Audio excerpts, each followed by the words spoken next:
Live from the theater basement, we interview Gina Darlington, Executive Director of the Canyon Movement Company, about their December production of The Nutcracker. Yeah, they're doing The Nutcracker. We're going to figure out how. That's coming up tonight on Live from the Theater Basement.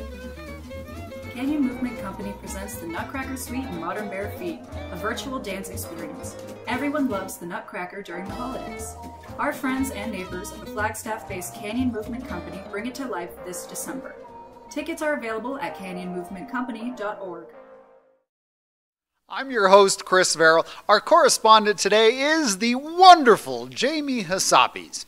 He'll be talking with Gina Darlington, the Executive Director of the Canyon Movement Company, about their upcoming production of The Nutcracker. I saw their production of The Nutcracker last year. It was delightful. Now you get to hear all about it here on Live from the Theater Basement.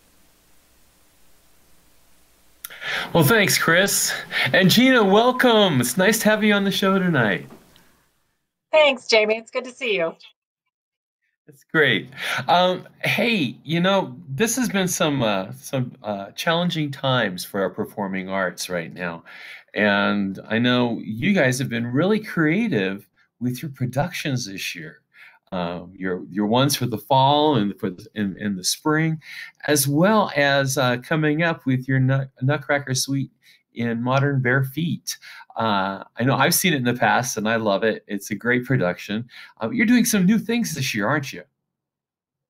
We are. We are doing a virtual performance.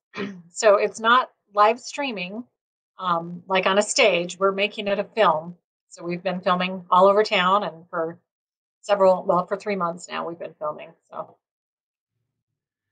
3 months. So what are some of the locations you've been filming at? Well, we do have our dance studio, and our videographer has a green screen. So things that we want the green screen for, so we can put up a virtual background, we've been doing there. We also did several different sets downtown Heritage Square and at the Sweet Shop. We did our Chinese dance at the Golden Dragon over off of Steve's Boulevard. And then we did all of the party scene at somebody's house. So it was a party at their house. Oh, how fun.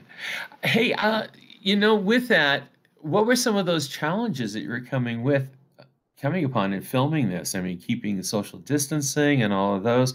What were some of the things that you took that took place in your production?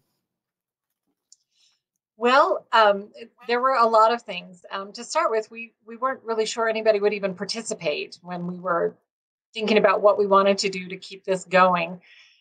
So we didn't hold an audition. We just had people sign up if they wanted to participate, and then we auditioned them either separately or based on our knowledge of their skills already. So that was one thing we did. Rehearsals have been, pretty good about. We keep social distancing really well at our studio. We have it marked out everywhere. The kids are really aware of that. They wear masks during rehearsal. We do all kind of the standard things. You come in one door and go out a different door. Take your stuff with you so you don't have to pass back and forth a lot and that kind of stuff. So that's how rehearsals have been going. And then performances, it kind of depends. So when we were performing outside in the sunshine, the UV light that kills germs and fresh air, then some of the dances, most of them did not wear masks, but they are all actually spread apart. The dancers don't dance together and that kind of stuff.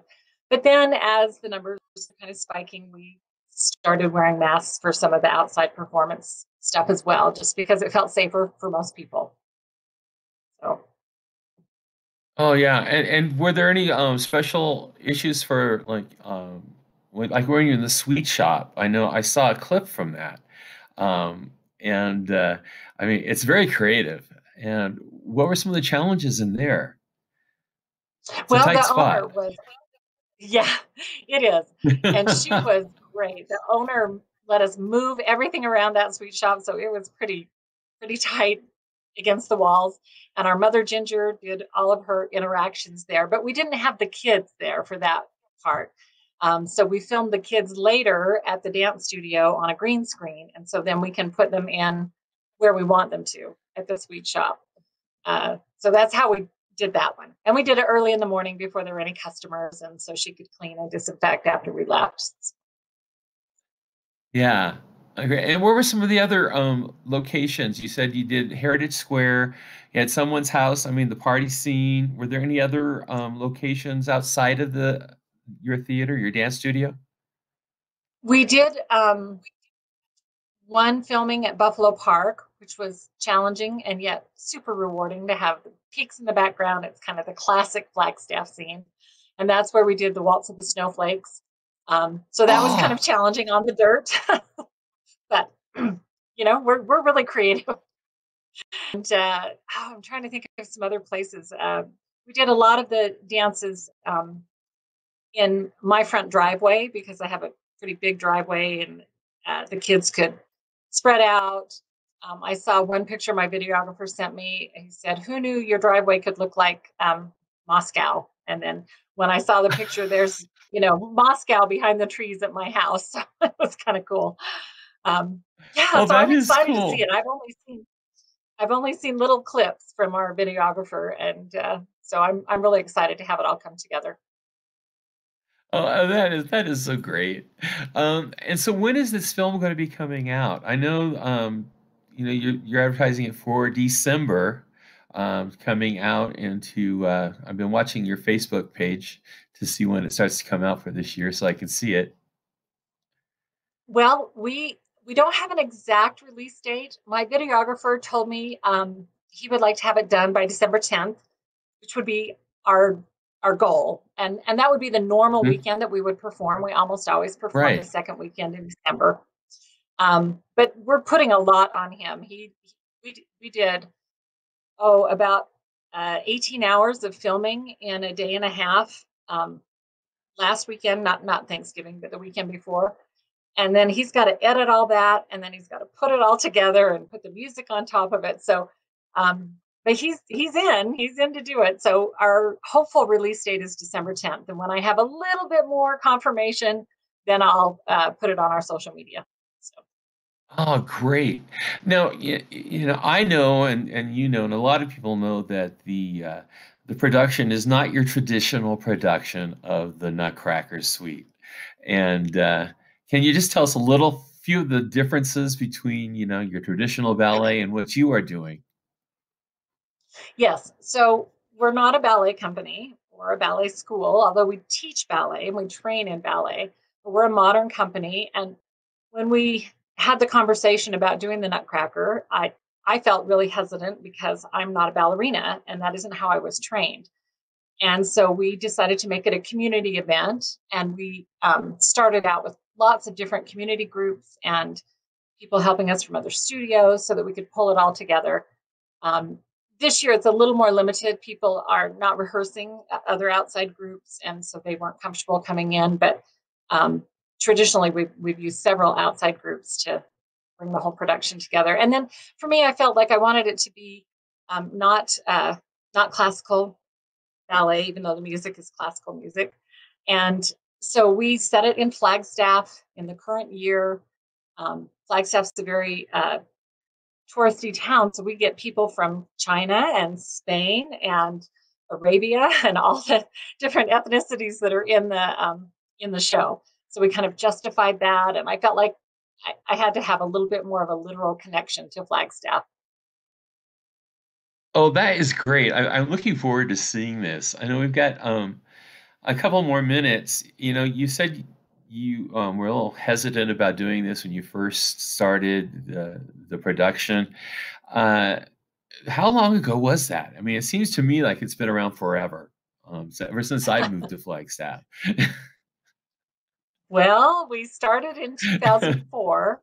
So in 2004, our adult company was at a festival in Italy, and we were on a day off. So we were sitting at the beach, and my co-dancer, she said, "Gina, we should do the Nutcracker." And I was like, I don't really know the Nutcracker. She's like, "Oh, we could do a modern Nutcracker." And so we sat on the beach and just brainstormed it. And that was in July. And by August, we had auditions, and just we ran for 14 years straight. Then we took a little 2-year break where we did A Christmas Right. Carol. kind of needed to change things up. And then we decided we'll come back to the Nutcracker and maybe alternate years, although this year is kind of really crazy. So I'm not sure what we'll do next year. We might do the Nutcracker again next year for these kids who are just dying to get on the stage. And we just keep telling them they're movie stars because they can't be on a stage. Oh, that's great. We just got a few minutes left. Where can people find out about the production? I know you've got social media out and a website. Can you give us the address? Yes. So our website is www.canyonmovementcompany, all three words written out, canyonmovementcompany.org. You can also do a search on Google and it'll come up. Our social media is the same name on Facebook and Instagram. And then our dance studio also is on Facebook and Instagram and has a website. And it's a part of Canyon Movement Company, but they have their own because it's geared more towards the kids. But all the information will be on all of our social media. So as soon as we have updates, I'll get updates on there and ways that you can link in to see the show and support the company. Oh, charge for that to link in. Are you going? That's one of the questions I would like. I'm sure our listeners would like to know. Yeah, I think we're having a board meeting this week to kind of finalize those things, and it's likely we'll be asking for a donation for people to receive the link. But I don't have a final answer for you on that because the board is still kind of talking about that. Okay. All right. So just stay tuned for more information, I guess, huh? Exactly. Stay tuned for more. Well, we're out of time. That's been a quick 10 minutes tonight. Well, thank you again, Gina. It's been a pleasure. And again, thanks everyone for joining us tonight on Live from the Theater Basement. Flagstaff Shakespeare Festival, in partnership with Coconino Public Library, presents readings of Shakespeare's Othello. Join them each week for a new chapter. Learn more at www.flagshakes.org. Today's correspondent, Jamie Hasapi, is with Gina Darlington, Executive Director with the Canyon Movement Company, and their production of The Nutcracker right here in Flagstaff with Canyon Movement Company. Get your tickets to The Nutcracker however you can. Don't miss the show. Live from the Theater Basement, producers Jamie Hasapi and Linda Sotera. Engineer Matt Brewer. Technicians Ava Haynes and Joe Maniglia. Associate producers Virginia Brown, John Propster, Mike Roulon. Crew Hayden Eckhouse, Casey Garcia, Ava Haynes again, she must be really talented, Justin Moscow, and Jaden Roberts. Dramaturgy Theatrikos Artistic Committee. Play Curation Northern Arizona Playwriting Showcase, Executive Producer Chris Farrell. Live from the Theater Basement, streaming live on Sunday evenings at 7:30 p.m. and available wherever you get your podcasts, is a production of Theatrikos Theatre Company, in partnership with Northern Arizona Playwriting Showcase and Deuteron Films. Theatrikos Theatre Company, Flagstaff, Arizona, is the theater company of Northern Arizona and the Grand Canyon, embracing the spirit of Broadway with shows like Matilda, The Legend of George McBride, and the not really as raunchy as we might have one time thought it would be, our hilarious, irreverent production of A Tuna Christmas. A Tuna Christmas coming to you live on Zoom, running now through December 20th. Go to theatrikos.com for tickets. Live from the Theater Basement is a new show currently in previews during our World Health Crisis and scheduled to launch on December 13th. If you, as a listener viewer, have input, we'd love to hear from you. Email us at theater@theatrikos.com. Live from the Theater Basement, streaming live on Sunday evenings at 7:30 p.m. and available wherever you get your podcasts, is funded in part by the Flagstaff Arts Council, #CreativeFlagstaff, and the Arizona Community Foundation.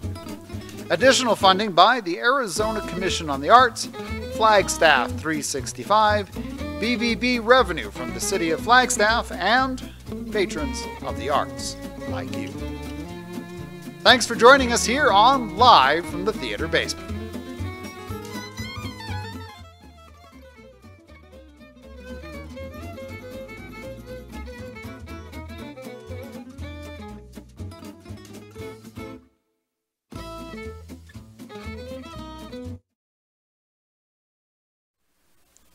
Coming up next on Live from the Theater Basement, as part of our theater showcase and sneak peek, we will interview our very own board of directors. That's coming up on December 6th. We're going to talk to the board of directors about two things. One, how is Theatrikos and theater around the world managing doing performing arts in a pandemic? And secondly, hold on to your hats, we're going to announce our 2021 season. Hold on to your hats. Hopefully there's a vaccine. We got a plan. We really do. You'll hear all about it next Sunday, December 6th at 7:30 p.m. and wherever you get your podcasts.